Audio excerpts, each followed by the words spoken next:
Hey there, friends. Welcome back to another week. Though remember, first week is fiction, Monday doubly so. You can get rid of them if you really want to. Now let's get back to part 2 of Jordan Peterson. Who the hell is he?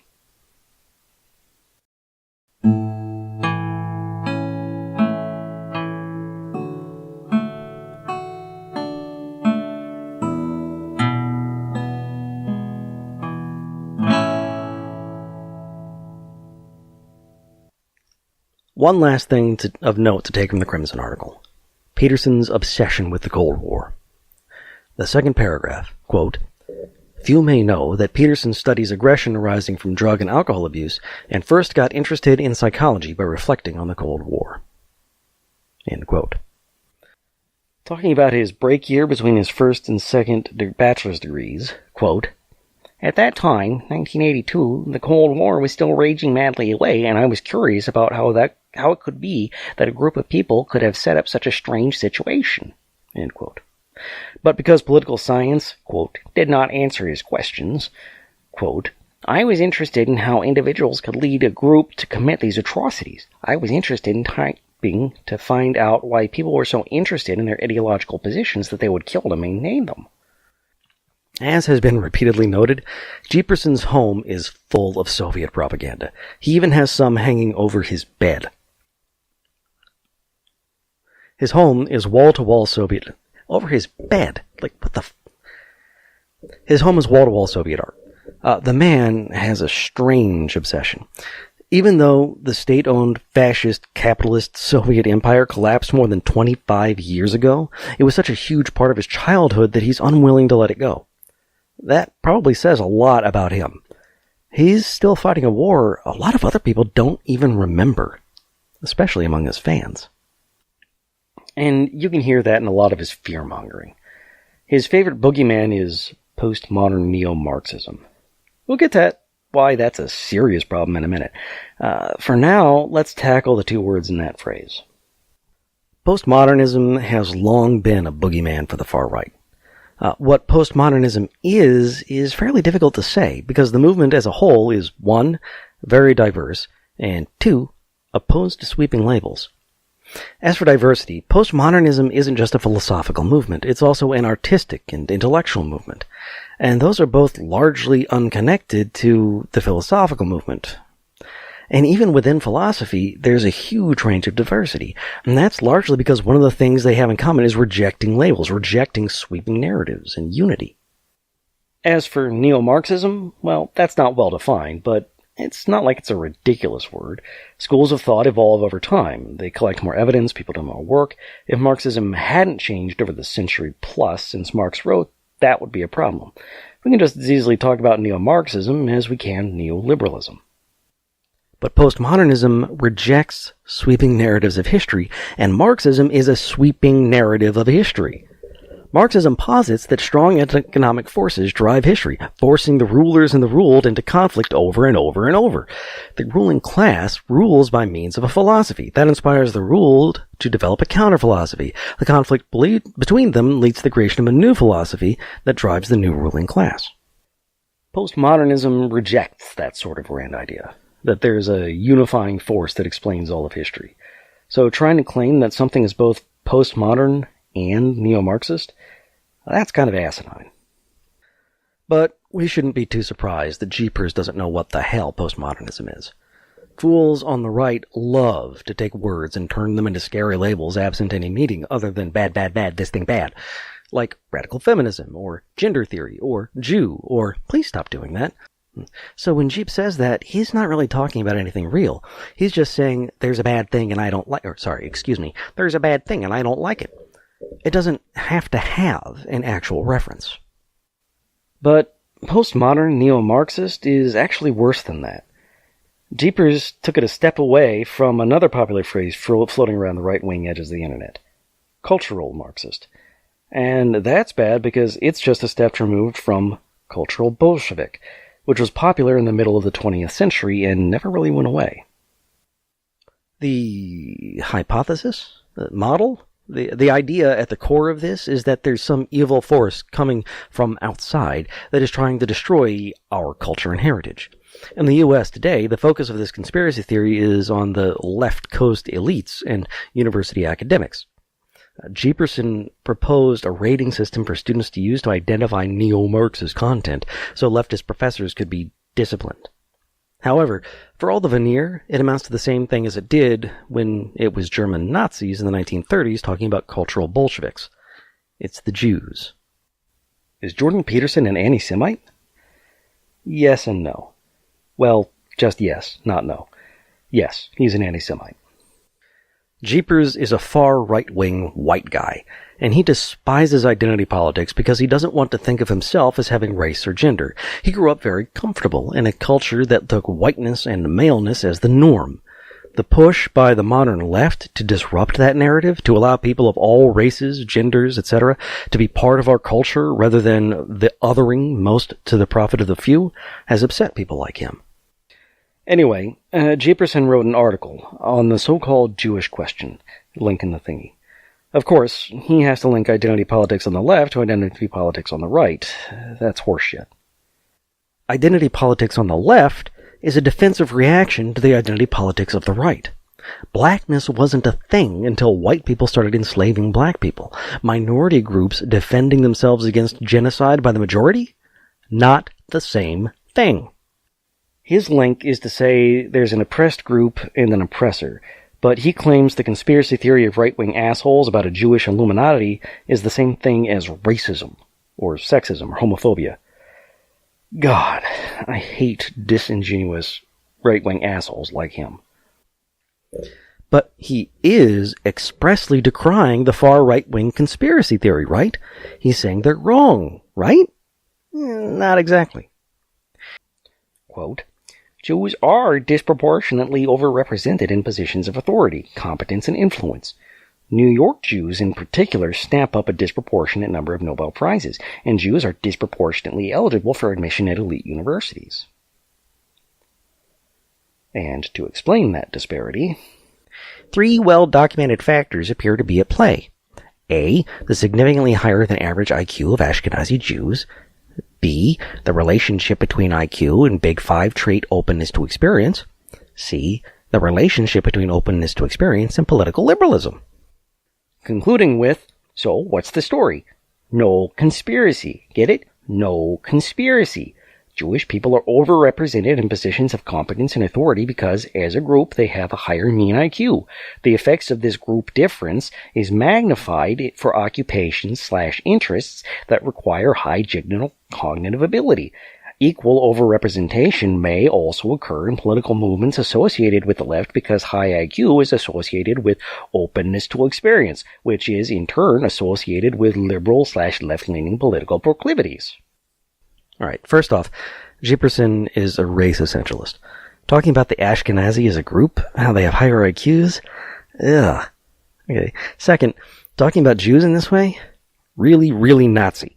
Okay. White supremacists use this and similar talking points about Asians as a way to claim they're not white supremacists. I think race X is smarter than white people. I can't be racist. Wait a second. Asians? I don't know if you could hear it, but there were a lot of ellipses in the quotes up there that I used to shorten Peterson's article into something quotable. Quote, and Jews are disproportionately eligible for admission at elite universities where they, along with Asians, tend to be discriminated against. For someone who seems to want to distance himself from fascists and skinheads, he's doing a really, really good job of throwing out their talking points. Talking about racial IQs and how Jews and Asians are smarter than white people? And the fact is that it's really sketchy for Peterson to even talk about IQ in the first place. IQ is a seriously dodgy method of measuring intelligence. Everyone agrees we're measuring something, but we don't really know what we're measuring. Is it a measure of general intelligence, or is it just a measure of the ability to take an IQ test? IQ does correlate with later success, but so do class and skin color. There's also the problem that IQ tests have historically been pretty goddamn racist. We know that using IQ tests to bolster beliefs about race is garbage, even though that has been their primary purpose for the century of their existence. Because people who have been the targets of oppression have been closing the gap in IQ tests steadily ever since we finally put an end to segregation. Hell, you can study for IQ tests and improve your score. Basically, we know that IQ tests have a lot of problems. There's no guarantee they measure what we want them to measure, and they're hugely influenced by social factors. And Peterson absolutely should know this. He's supposed to be an expert in this kind of shit. Ever since he landed in Toronto, his whole shtick has been to the foundations of personality. And this isn't even high-level stuff.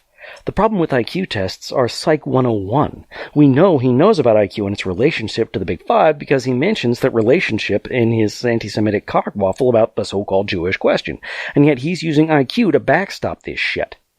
In other words, Peterson is the thinking man's anti-Semite. Like all the other heroes of the dork web, the leaders of the alt-right, his purpose in the movement is to cloak their naked bigotry in intellectual verbiage, to provide a pseudo-scientific basis for their beliefs, a false justification for the things they want to do to minorities. His article claims to be an argument against anti-Semitism, but all it does is use anti-Semitic, fascist talking points in order to argue that there's no conspiracy. Let me repeat that quote from earlier. So, what's the story? No conspiracy. Get it?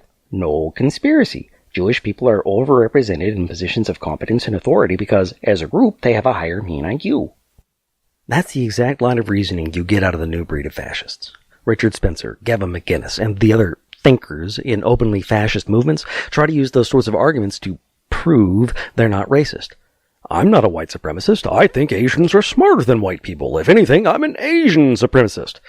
Jeepers is providing pseudoscientific justification against a conspiracy theory, arguing in favor of fascist race essentialism, the so-called race realism of the new wave fascists, and it's tied directly to all the old fascist myths about Jews. Plenty of people have done excellent work outlining the basics of fascism. Instead of recommending a random search that could turn up who knows what, I'm going to recommend specific YouTubers and link them down in the thingy. Thought Slime, Cat Black, ContraPoints, Innuendo Studios, Sean and Jen, and 3 Arrows have all done a lot of work deconstructing these things. I'm morally certain there are 4 more, because fascism has been on the rise. But those are the ones that I know off the top of my head. In any event, one of the things fascism uses to define itself is a hated out-group, a way to drum up aggression and emotion in their base of support. They define their in-group, connect it to a mythological past when the in-group is great, then blame the out-group for the present being crap. That out-group is always demonized as morally horrific, and is also simultaneously fiendishly clever, but ultimately stupid and weak. Thus, the out-group can be blamed for short-term losses, clever, but can be mythologized to ultimately lose, because morally and intellectually weak. You see that everywhere in 20th century fascist propaganda about Jews. You also see it in 19th and 20th century racist propaganda against Asian immigrants. The intelligence of Asians is central to the white supremacist view of Asian culture, but also built into it is the belief that Asians are physically, morally, emotionally weak, and that they deserve to be dominated by white people because of that. Peterson's essay only superficially appears to be combating the anti-Semitic beliefs of his fascist fans. In reality, he's adding a layer of plausible deniability. Jordan B. Peterson is an anti-Semitic asshole. And that extends beyond just talking about the so-called Jewish question to all the other races. He had a sit-down with notoriously bigoted and hateful YouTuber Stefan Molyneux, link down in the thingy, in which they traded racist talking points about IQ and how society is structured the way it is because of merit, and some people are just better than others. And what else they talk about? Women! Well, not really. Molyneux drops a bit about women being dumb, but Jeepers knows that the IQ data doesn't back that up, so he bats it away and keeps talking about race. Still, it lets me make the segue because holy hell, Jeeperson is misogynistic. Back in April, an ingrown toenail of a human being drove a van through a crowded marketplace in Toronto. Link in the thingy. This sparked a big conversation because the terrorist was a middle-class white dude. He didn't claim any strong religious or political affiliation. And how could this be? Only Muslims kill people.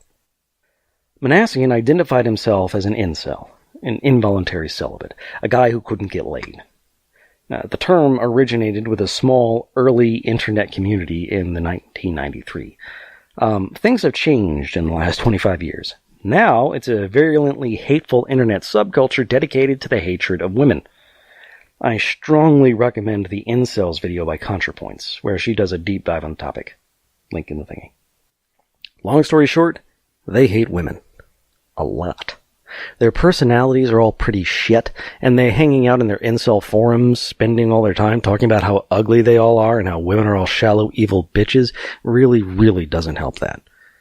So they don't get laid. And they channel all their frustration over that into hating women. And occasionally these guys lash out in extreme violence.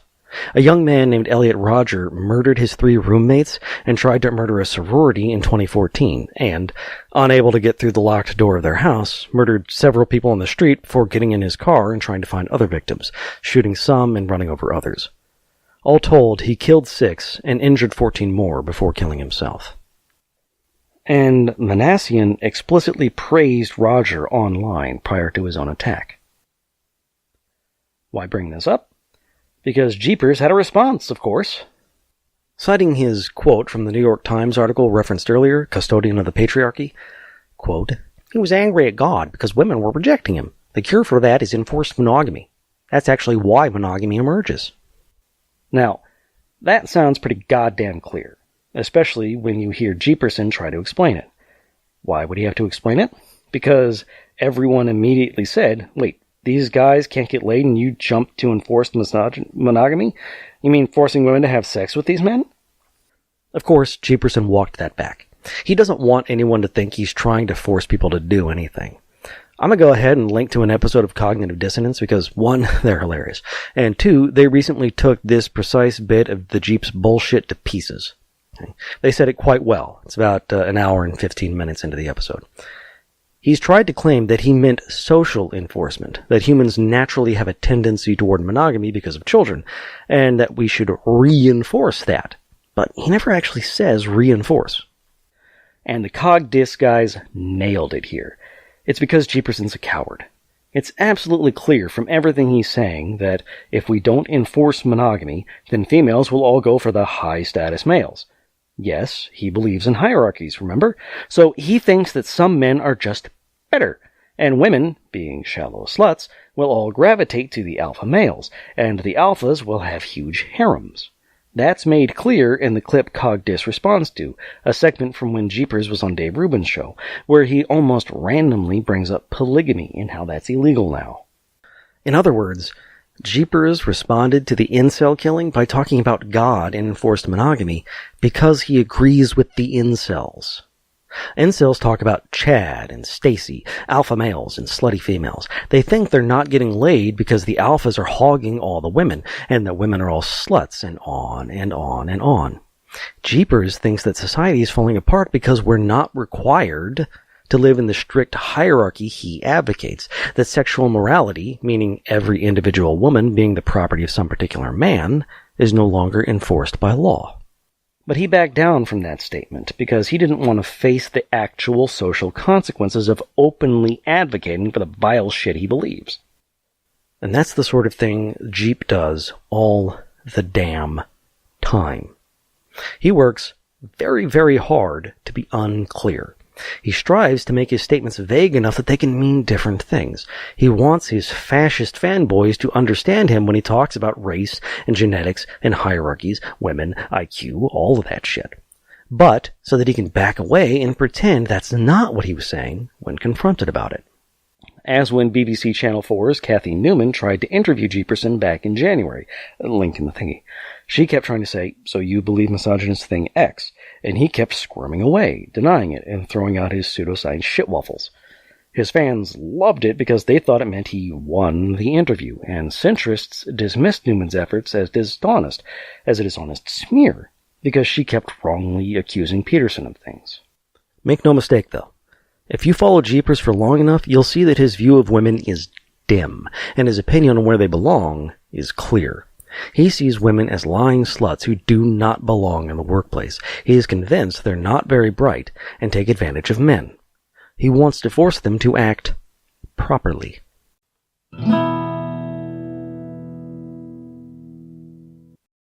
Before I conclude, something that popped up while I was writing this. Peterson defended Nazis. Well, he defended Nazis last year during his interview with Sam Harris. I mentioned this when I called Sam Harris a far right-wing douche. It's just taken until now for the mainstream media to really figure out that Jeepers is fascist as hell. He offered a defense of the Holocaust, describing it as a logical progression of events.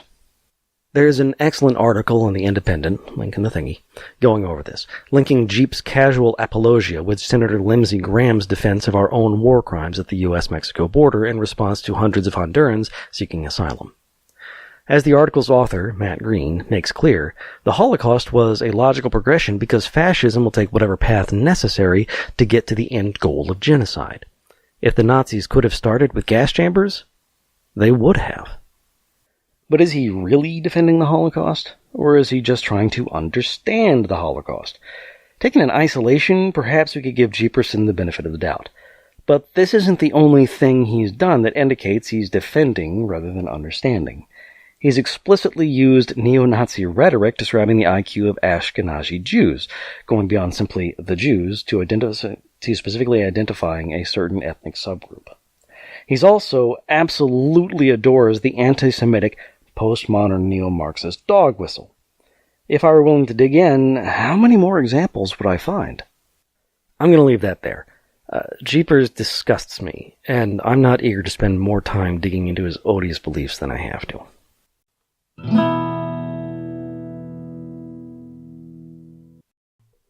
So, I've tried to talk about different parts of Peterson's life and career here.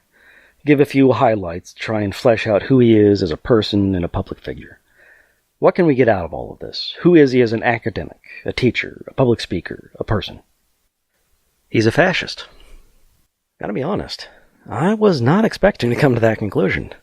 I was fairly well aware of Peterson and his controversies going into this, but I thought he was a Christian conservative with fascist sympathies. I wrote my intro, the guy who wakes up and realizes he's mediocre and runs in terror from that realization, because I thought that's what he was. A guy who thought he changed the world and was appalled that he hadn't. I figured his would be the more prosaic racism of your dad, from Philosophy Tube's discussion of transphobia. Your dad has never really thought about these things. He's uncomfortable with change, but isn't hateful or dedicated to bigotry, and can change with a little work. Nope. Peterson has done a lot of thinking about this. He is hateful, and he is dedicated. He has spent a lot of time over the years honing his beliefs, dedicating himself to a view of humanity that essentializes them and connects them to a mythological worldview. He explicitly wants a hierarchy with a certain kind of person, himself, at the top, and people he views as biologically inferior or morally degenerate at the bottom. And he's dishonest. Fascism, as a system of beliefs, is concerned almost exclusively with power, the in-group, and hierarchy, and has no qualms about how they achieve these goals. Fascists will happily work within the system to get to power. Mussolini marched on Rome with tens of thousands of armed men, but Hitler positioned himself within government and manipulated the system to seize control. A simple fascist credo could be stated as, "It's okay, so long as I'm the one doing it." Peterson's classes freely mixed fact and fiction so that he could spin a compelling vision of psychology and human nature. His entire program of research in grad school and Harvard was a smokescreen so he could get tenure, securing the freedom to pursue his agenda. His public lectures match his teaching style, pretending to expertise outside his field and telling lies in support of his beliefs. He deliberately strives for ambiguity so that he never has to answer to critics for his beliefs and statements. Peterson's entire career has been a campaign of dishonesty, misstatements, lies, and obfuscation for the purpose of, in Peterson's view, saving the world from the dragon of chaos. He believes he has found the central, true narrative of human history. He believes he has the key to understanding everything thanks to his Jungian mythicism, his Christian narcissism, his fascist hierarchism. Who is he? Jordan B. Peterson is a mystic. He believes he has unique, special, unquestionable access to the truth about reality and human nature. Jordan B. Peterson is a quack. His career as a public speaker is dedicated to spreading lies and pseudoscience in order to support his bigotry. Jordan B. Peterson is a misogynist, a racist, an anti-Semite. He believes in an unchanging core to every human being, based partly in biology, partly in the soul, a cord that places them permanently within a hierarchical structure, with himself at the top. Jordan B. Peterson is an unprincipled zealot. His professional life has been a deliberate falsification intended to put him in a position to preach with credentials so that he can lead young white men to his better world. Jordan B. Peterson is a fascist.